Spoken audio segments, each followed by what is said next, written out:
आपको कहीं भी कोई भी वेबसाइट सर्च कर टफ होता है, क्योंकि ये मैंने आपको लास्ट में भी बताया था, ये ब्रोकन लिंक की टेक्निक आप अपना सकते हो कि जब आप दूसरी वेबसाइट वो डालो वहां आपको सब कुछ मिल।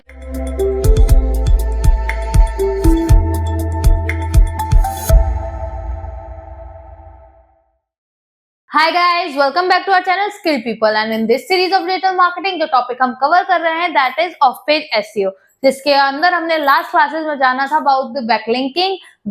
बैकलिंकिंग क्या होता है, बैकलिंकिंग कितने टाइप का होता है, उसी टॉपिक को आज हम थोड़ा और डेप्थ में समझेंगे कि जो बैकलिंकिंग है उसे बनाने की स्ट्रेटेजीज क्या होती है। एक बैकलिंकिंग जब आप क्रिएट करते हो तो मैंने आपको बहुत बार ये बात समझाई है कि उसमें तीन चीजें बहुत इंपॉर्टेंट होती है। पहला आपका कंटेंट, दूसरा आपका जो लिंक है वो जिस वेबसाइट पे भी आप पुट कर रहे हो उसका अच्छा रेपुटेशन होना, और तीसरा आपका जो बैकलिंक आप क्रिएट कर रहे हो उस बैकलिंक का क्वालिटी लिंक होना।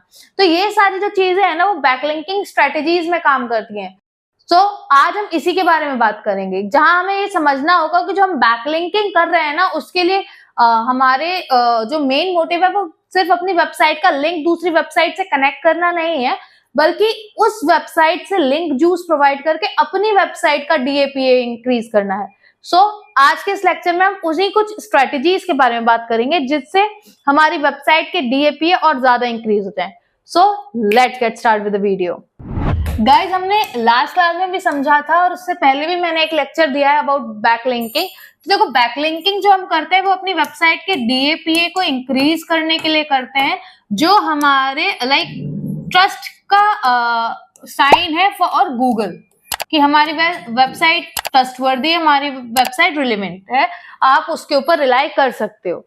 ठीक है, अब इस डीएपीए को बढ़ाने के लिए हमें कुछ स्ट्रेटेजी यूज करनी पड़ती है जिससे हम जो बैकलिंकिंग कर रहे हैं वो क्वालिटी बैकलिंकिंग हो और उससे हमारा लिंक जूस फ्लो में रहे।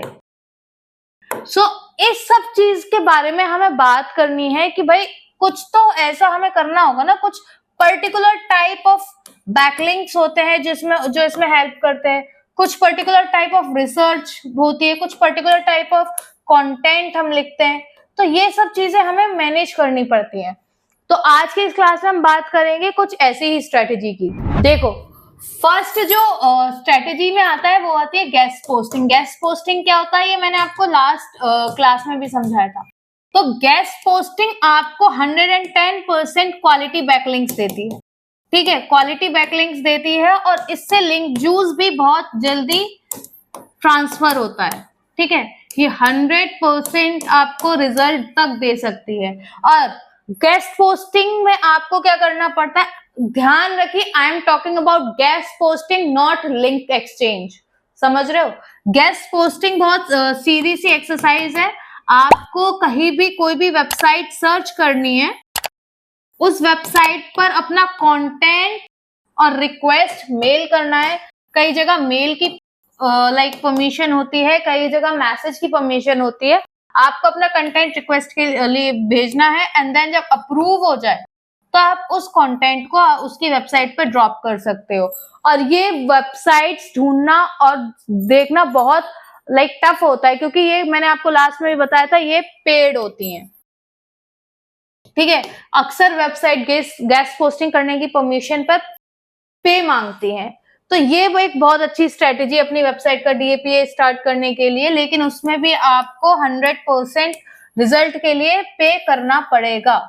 ठीक है, कई वेबसाइट ऐसी होती हैं वंस इन अ वाइल जो फ्री में भी दे दे, बट हाँ मेजॉरिटी में पे करवाते हैं। सेकंड स्ट्रेटेजी है आपकी ब्रोकन लिंक बिल्डिंग। जैसे मान लीजिए फॉर एग्जांपल आपकी वेबसाइट किसी भी ब्लॉगिंग वेबसाइट पे अपना ब्लॉग अपडेट कर रही है। ठीक है, जब आप ब्लॉग अपडेट कर रहे हो तो आपको वहां दूसरी वेबसाइट के ब्रोकन लिंक मिल जाते हैं कि उनकी वेबसाइट का वो कनेक्शन नहीं हो पा रहा है। तो उन ब्रोकन लिंक्स को अपने लिए यूजफुल बना सकते हो आप अपना वेबसाइट लिंक वहां ड्रॉप आउट करके। ठीक है, तो ये ब्रोकन लिंक की टेक्निक आप अपना सकते हो कि जब आप दूसरी वेबसाइट पर जाओ और वहां कंटेंट अगर किसी वेबसाइट का ब्रोकन लिंक आपको मिल रहा है तो उस ब्रोकन लिंक को आप अपने लिए यूज कर सकते हो। हाँ, ये थोड़ी हेक्टिक कह सकते हो या कॉम्प्लेक्स स्ट्रेटेजी कह सकते हो, लेकिन ये यूजफुल होती है। ठीक है, क्योंकि आपका कंटेंट रिलेवेंट बस आपको चेक करना पड़ेगा, बाकी आप सब यहाँ कर सकते हो। डायरेक्टरी सबमिशन पर आप ध्यान दे सकते हो, जहां बिजनेस डायरेक्टरीज पर आप अपनी बिजनेस प्रोफाइल बनाकर अपने बिजनेस की फेस वैल्यू पर वर्क करोगे। यहां से आपको दो बेनिफिट होते हैं, यहां से आपको ट्रैफिक भी मिलता है और यहां से आपको गूगल का ट्रस्ट भी मिलता है। ठीक है, तो ये तीसरी स्ट्रेटेजी है कि आप डायरेक्टरी सबमिशन पर ज्यादा फोकस करो। देखो गाइस, इस क्लास में मैं आपको समझना जरूरी है, स्टेप बाय स्टेप सबमिशन नहीं बता रही हूँ, मैं उन लोगों को बता रही हूँ जिन लोगों को बहुत जल्दी डीएपी अपना इंक्रीज करना है, तो वो पर्टिकुलरली किस स्ट्रेटेजी पर फोकस कर सकते हैं। ठीक है, तो डायरेक्टरी सबमिशन भी करना है, बिजनेस प्रोफाइल बनाकर आप उस पर अपने बिजनेस की फेस वैल्यू बढ़ाइए, फेस वैल्यू बढ़ाने के बाद ट्रस्ट वगैरह बढ़ाइए। Sky scraper technique. अभी स्काई स्क्रैपर टेक्निक क्या होती है, देखो मैंने आपको ना कई बार एक टूल का नाम बताया, दैट इज सेमरश, और मैंने सेमरश के बारे में आपको कई बार बताया। तो सेमरश क्या करता है, सेमरश आपको आपके कॉम्पिटिटर का हर एनालिसिस करके दे सकता है, आपकी वेबसाइट का पूरा रिसर्च कर लेता है। तो आपको यहां जाके दो चीज आप कर सकते हो, आप अपने कॉम्पिटिटर की लिस्ट सेमरश से निकलवा सकते हो, उसका कंटेंट चेक करके उससे अच्छा कंटेंट लिखकर आपको अच्छा कंटेंट लिखकर ज्यादा ट्रैफिक एंगेज कर सकते हो। ये टेक्निक भी आपको बहुत थोड़ा बिगिनर्स के लिए थोड़ा हेक्टिक है, बट हाँ, जिन्होंने 6 महीने भी अगर बैकलिंकिंग रेगुलर की होगी तो वो इस टेक्निक को इजीली समझ पाएंगे। कुछ नहीं करना है, सेमरश के अंदर लॉग इन करो, अपनी जो भी कॉम्पिटिटर की वेबसाइट है वो डालो, वहां आपको सब कुछ मिल जाएगा, कौन सा कीवर्ड पे वो रैंक कर रहा है, कौन सी वेबसाइट्स पर वो यूज कर रहा है, कौन सी वेबसाइट उसे डू फॉलो दे रही है, कौन सी वेबसाइट डू फॉलो नहीं दे रही है। तो ये सारी चीजें भी हेल्प करती हैं। सोशल बुक मार्किंग का मतलब होता है, जैसे सोशल प्लेटफॉर्म्स होते हैं ना कुछ, उन सोशल प्लेटफॉर्म पर जाकर आप अपनी वेबसाइट का छोटा सा कोई भी ग्लिम्स, कोई भी पैरा अपलोड करो with the link of your website. ठीक है, with the link of your website, और वहां से आपको इजी ट्रैफिक मिल सकता है, समझे। एसबीएम भी आपको डीएपीए जल्दी बढ़ाने में हेल्प करता है। ठीक है, तो सोशल बुक मार्किंग को भी आप यूज कर सकते हो, सोशल मीडिया प्लेटफॉर्म्स को भी आप यूज कर सकते हो, फेसबुक, इंस्टा, लाइक जो भी ट्विटर आपने अपने अकाउंट बनाए हुए हैं, वहां जब भी आप कुछ पोस्ट करो, आप अपनी वेबसाइट के लिंक वहां शेयर कर सकते हो। ठीक है, वेबसाइट का कनेक्शन आप वहां शेयर कर सकते हो, पोस्ट में, सीटीए बटन में, आपको जिस तरह लगाना है आप लगा सकते हो। तो आप एसबीएम और सोशल मीडिया की भी हेल्प ले सकते हो।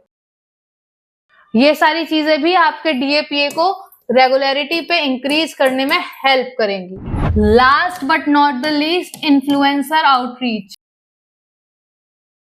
आप इन्फ्लुएंसर से भी अपने लिए, बट देखो यार, इन्फ्लुएंसर के थ्रू जाना इज काइंड ऑफ लाइक आपको पेड मार्केटिंग में आना पड़ता है, लेकिन जब आप मार्केटिंग के फील्ड में हो और आपके जान पहचान में एक दो ऐसे इन्फ्लुएंसर हो जो आपका ये काम कर सकते हैं, तो आप उनसे हेल्प ले सकते हो कि वो कुछ ना करे, उन्हें कोई प्रमोशन नहीं करना, कोई वीडियो नहीं बनानी, they just use your website link in one of their like description में, वीडियोस पे, या कहीं भी आपके वेबसाइट के लिंक को प्रमोट कर सकते हैं। इन एक्सचेंज वो अपने जो भी चैनल का लिंक है, जो भी प्रोडक्ट है, जो वो कर सकते हैं। तो इस काइंड ऑफ लिंक एक्सचेंज भी आप लाइक इन्फ्लुएंसर के थ्रू कर सकते हो, और इसमें बेनिफिट ये होता है कि इन्फ्लुएंसर के पास एक अच्छी खासी ऑडियंस बेस होती है, तो यहां से रिटर्न मिलना बहुत ईजी होता है। तो गाइज, ये कुछ बैकलिंकिंग की स्ट्रेटेजीज होती हैं जो आप ये कर सकते हो इन द स्टार्टिंग। ठीक है, शुरू से अगर आप धीरे धीरे बिल्डअप करोगे, तो अगर आप इन स्ट्रेटेजीज को फॉलो करोगे, तो आपका डीएपीए ये सब इंक्रीज होगा, इवन गूगल को भी आपकी वेबसाइट पर ट्रस्ट होगा। हाँ, इन्फ्लुएंसर आउटरीच को आपको ये नहीं समझना है कि आपको कोई वीडियो बनवानी है और इन्फ्लुएंसर को पे करना है, नहीं। आप इसे एज अ लिंक एक्सचेंज पर वर्क करो कि भाई मेरी ये वेबसाइट है, इसका ये लिंक है, या मेरी ये ब्लॉग है रिटन, उसको तुम्हारा कोई भी सेम नीश का इन्फ्लुएंसर पकड़ो, भाई तुम ये ब्लॉग लिखोगे, ये इस ब्लॉग का थोड़ा लाइक अपने कंटेंट में ले लो, तो इससे क्या होगा कि जो भी ट्रैफिक होगा मुझे भी मिलेगा और तुम्हें भी कंटेंट प्रोवाइड हो जाएगा, या तुम अपने वेबसाइट का लिंक मुझे शेयर कर दो, मैं अपनी वेबसाइट का लिंक तुम्हें शेयर कर दूं, हम दोनों आपस में ट्रैफिक शेयर कर लेंगे। तो इस तरह से भी आप ये आउटरीच के लिए कर सकते हो। सो गाइज, होपफुली ये स्ट्रेटेजीज आपके लिए इंफॉर्मेटिव रहे। होपफुली इन स्ट्रेटेजीज से आप समझ पाओ कि अगर आपको अपनी वेबसाइट का DAPA जल्दी बढ़ाना है और फुल अथॉरिटी के साथ बढ़ाना है तो आप ये सारे एक्सरसाइजेस कर सकते हो। And hopefully this lecture is informative to you, and if you want more such informative lectures, like, share, subscribe, and obviously you know that, hit the bell icon. Hey!